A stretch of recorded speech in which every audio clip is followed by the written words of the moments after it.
Obviously, a career high for you tonight with 50. What was kind of going through your head, though, when you guys called the timeout down, I think, 14 with 4:20 to go? Uh, what was going through my head? We needed to win. No way we could have lost this game. It wouldn't have been good. The media wouldn't have been good. So I wanted to get a win for everybody. What? Obviously, you I think had 12 of the 18 points in that run to tie the game in regulation. Kind of, what was your approach there down the stretch, and kind of pulling the guys back into the game? Just being aggressive. Um, like I said, we needed to win. And we ramped up the pressure in the fourth quarter, and we made something happen. But you can't expect to get that lucky every time, man. We gotta execute and be better. But it feels good to come out with a W. And just for you personally, becoming the seventh guy in franchise history to score 50, I know it's better to win, but what does it mean to have that kind of performance in a game like that? All praise to the Most High, for sure. Faith, consistency, hard work pays off. My teammates found me tonight, and I knocked some shots down. Thank you. You guys do often seem to be at your best when you fall behind. What is it that triggers you guys at that point? I don't know, and I don't like that. If that's the case, that's not good. So um, we trying to put 2021 behind us. It's a new year. We're trying to start off on the right note, and first game we got to win, but we got to continue to build good habits. As we welcome guys back into the lineup and things like that, we got to make a push to win some games here, and I think we can do it. Uh, Ime was just talking about how he's talked to you, especially when you're the primary guy, and like tonight, about kind of simplifying things and not rushing and letting the game come to you. What are the keys for you and kind of allowing that to happen and making sure you kind of can thrive that way? Ime has been great. Despite some of the bad games I might have had, bad reads I might have done, Ime has trusted me, put the ball in my hands to make plays for myself and for my teammates, and I can't do more than appreciate that. I know it's some good days and bad days, but I'm gonna continue to learn and grow by being in those positions, and I feel like I can help my team down the line, and we'll be able to get things rolling, especially we bring JT back, and we get the rest of our guys back. We put together defensively. How this last couple of stretch of games been for me, I think I've learned a lot. He said you could even see it kind of as this game progressed. Obviously, you had some turnovers in that first half, then clean things up in the second, and then even making the pass to Al late, like finding guys. Like what kind of changed even as this game went on? Yeah, just trying to figure it out, learning and growing with every opportunity. That's what life is about beyond basketball. So, um, like my teammates made it easy for me tonight, and I tried to make some reads, make it easy for them. And we came out and we got the win. So that's the most important thing. We wanted to leave tonight with a win.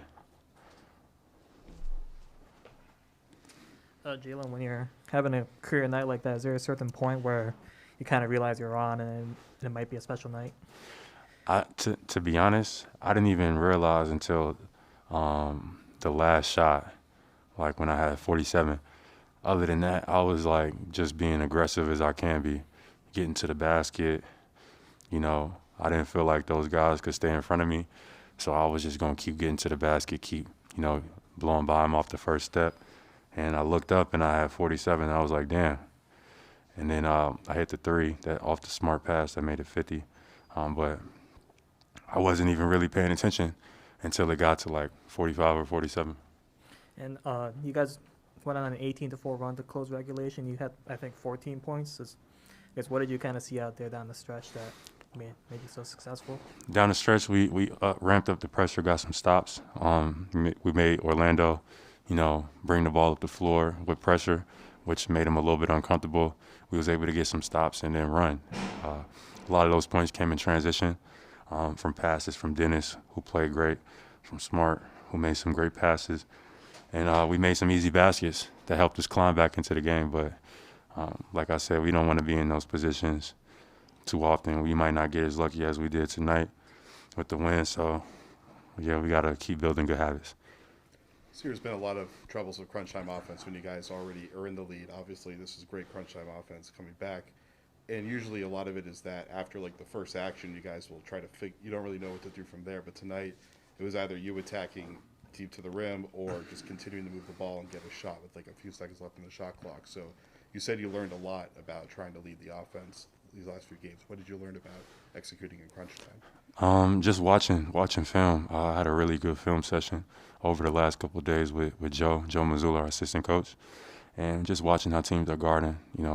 Watching where the help is coming from and what I need to be looking at.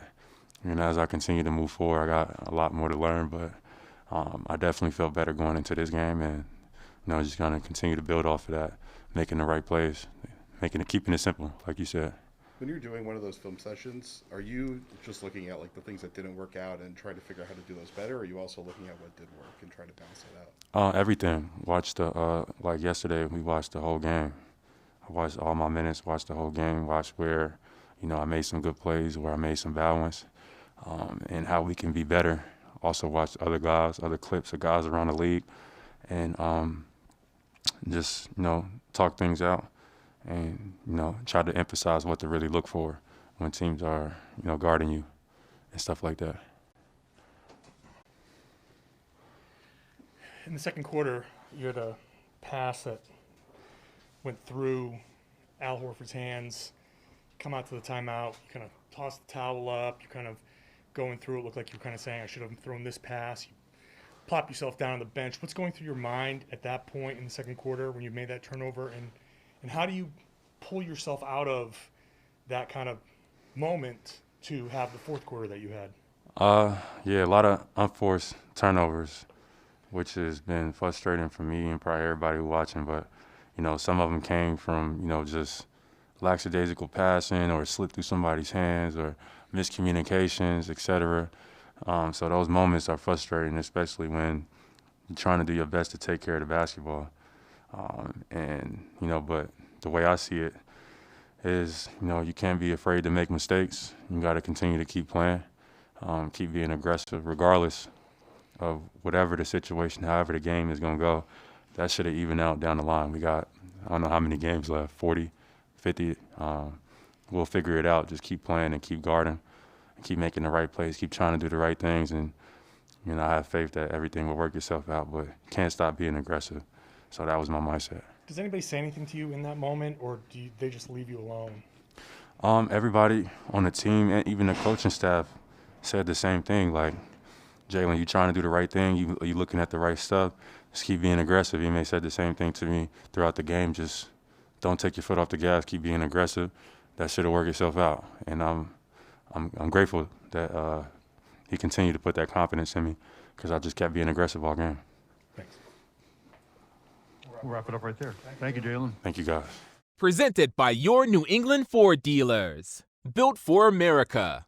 Built Ford proud.